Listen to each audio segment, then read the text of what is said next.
Olá, seja muito bem-vindo a mais uma lição Escola Sabatina em 10 minutos. E hoje a gente vai estar aqui conversando um pouco sobre a lição número 5, o nobre príncipe da paz. Bom, detalhe extremamente importante. A gente está com um convidado especial hoje, a Duda, para os íntimos, mas o nome dela é Eduarda. Então, ela está aqui com a gente, ela frequenta a Central de São Bernardo e ela virou nossa amiga aqui nessa época de pandemia e está aqui com a gente hoje. Bom, então agora tá tudo certo, podemos começar então. A gente vai conversar um pouco sobre a lição 5. E para começar, eu queria fazer uma pergunta e aproveitar para você que está em casa pegar sua Bíblia e abrir em Isaías 9, 6 e 7 para você entender direitinho. Seguinte, todo mundo aqui já deu uma lidinha e eu queria saber o que os versos então de Isaías 9, 6 e 7 falam sobre o caráter de Deus. Bom, revela um pouco da grandeza do libertador que viria, né, no caso Jesus. Ele ser maravilhoso e ser semelhante ao Senhor, até porque entra na questão da trindade, né? Deus Pai, Deus Filho e Deus Espírito Santo, uma pessoa só, então a semelhança dele com o Pai, com o Senhor. Esses versos apresentam nomes como Maravilhoso Conselheiro, Deus Forte, Pai da Eternidade, Príncipe da Paz, falam sobre justiça, então revela o caráter de Deus como sendo justo, poderoso, sábio e que tem a intenção de salvar e proporcionar a paz. E é muito legal porque tem uma ênfase muito grande na ideia de paz, né?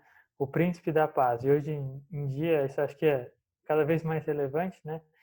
Nesse mundo tão caótico que a gente acaba experienciando. Então, o príncipe da paz, para mim, é um título que é um dos mais importantes e mais fortes, porque meio que vai contra a forma que as coisas são aqui desse lado, né? Então, revela diversos, como vocês já comentaram, diversas características, diversas ideias de quem Cristo aqui estava sendo prometido naquele momento, né? Então, com certeza é uma coisa que a gente pode, que as pessoas naquele se encheram de esperança e a gente também pode se encher de esperança. E assim, eu achei interessante porque nesses dois versos, que nem a Elisa falou, se você não leu, leia, são várias maneiras de chamar a Deus, de se referir a Deus, né?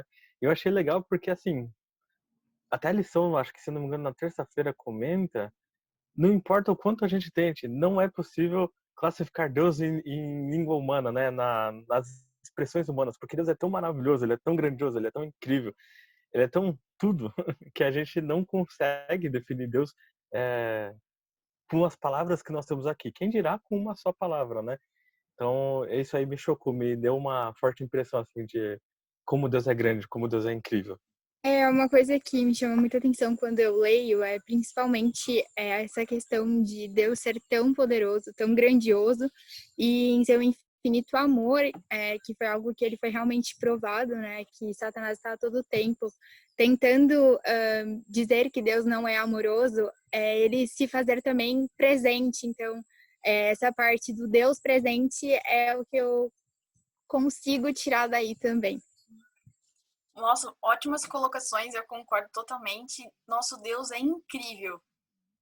E aproveitando, né, agora vamos falar um pouco sobre a vinda de Cristo. Em Isaías 11, leia, é importante, apresenta duas vindas de Cristo em uma única imagem. E isso explica, pelo menos em parte, né, por que alguns judeus não aceitaram Cristo na sua primeira vinda, sendo que eles esperavam que ele chegasse, como vai ser na nossa segunda vinda. Então, transformasse e implantasse um reino na época deles, sendo que o reino eterno só vai acontecer na nossa, né? Na segunda vinda, que é a que a gente tanto espera. E eu queria saber de vocês, por que é tão importante a gente saber direitinho o que vai acontecer na segunda vinda, que é o que a gente espera, né? Por que é tão importante estar atento aos detalhes disso tudo? Bom, quando a gente entende a natureza do advento de Cristo, a gente compreende melhor e entende a primeira vinda de Cristo, quando ele morreu por nós, nos deu a oportunidade de aceitarmos a ele, e a segunda vinda que dará fim a este mundo de pecados, né? E a importância de entender isso é porque a gente consegue se preparar melhor para essa segunda vinda. Talvez na primeira vinda eles não tiveram tanta oportunidade assim, e um contexto também era diferente, mas agora no nosso tempo, enquanto a gente espera Jesus voltar, a gente tem essa oportunidade de se preparar e ajudar os outros à nossa volta a se prepararem também para encontrar com Jesus.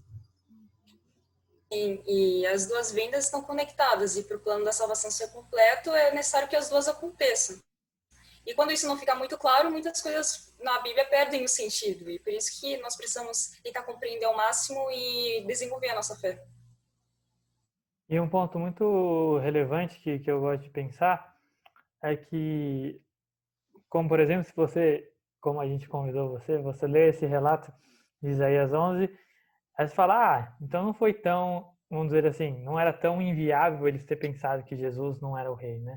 Só que aí o erro fica em você querer meio que ditar a forma como Deus tem que agir ou como Jesus tem que voltar.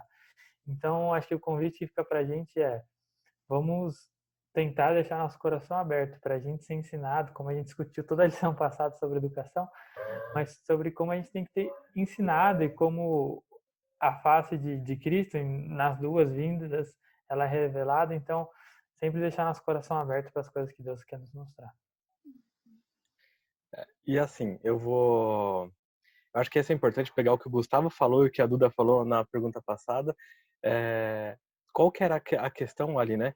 As pessoas não confundiram a volta de Cristo porque a Escritura não era suficientemente clara. Porque se eles entendessem o que Deus era, o que Deus se apresentava, o que Jesus se apresentava, não tinha como entender errado, sabe?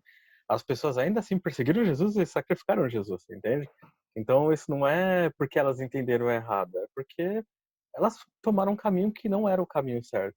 E como a Duda comentou, é aquela ideia do grande conflito. O tempo todo, Satanás está atacando Jesus e falando que Jesus não é presente, que Jesus nunca fez nada pelos outros, que Jesus, Deus é apenas um Deus ditador, um Deus tirano, sabe? E aí Jesus vem aqui nas duas vindas dele e representa o quê? Que ele está presente. Ele representa que ele se sacrificou pelos seus filhos. Ele representa que ele nos ama, que ele está disposto a fazer ir a distância que for para nos salvar. E eu acho que esse que é o ponto que me trouxe assim. A importância da gente se entregar e pedir a presença do Espírito Santo para nos iluminar no momento, nessa questão do entendimento da palavra, né?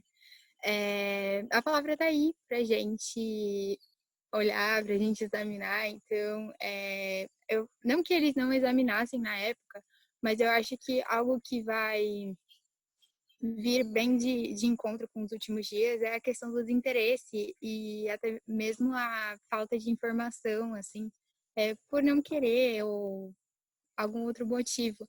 Então, eu acho que nós devemos pedir realmente a presença do Espírito Santo, porque Deus se mostra um Deus presente, tanto nas Escrituras como no nosso dia a dia. Então, é só a gente pedir.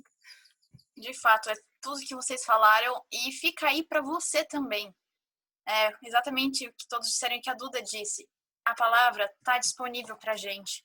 Tá aqui, tá na lição. Então, fica o convite para você também estudar mais a fundo o que o reino de Deus tem e tem para você também, tá bom? Isso foi só um pouquinho da lição, só para você ter um gostinho da lição. E semana que vem tem também para a lição 6, tá bom? Não esquece de curtir, comentar e compartilhar o vídeo, falar que você gostou, se você tinha pensado de outra forma, enfim. Estamos aqui para te ouvir também, tá bom? Até mais!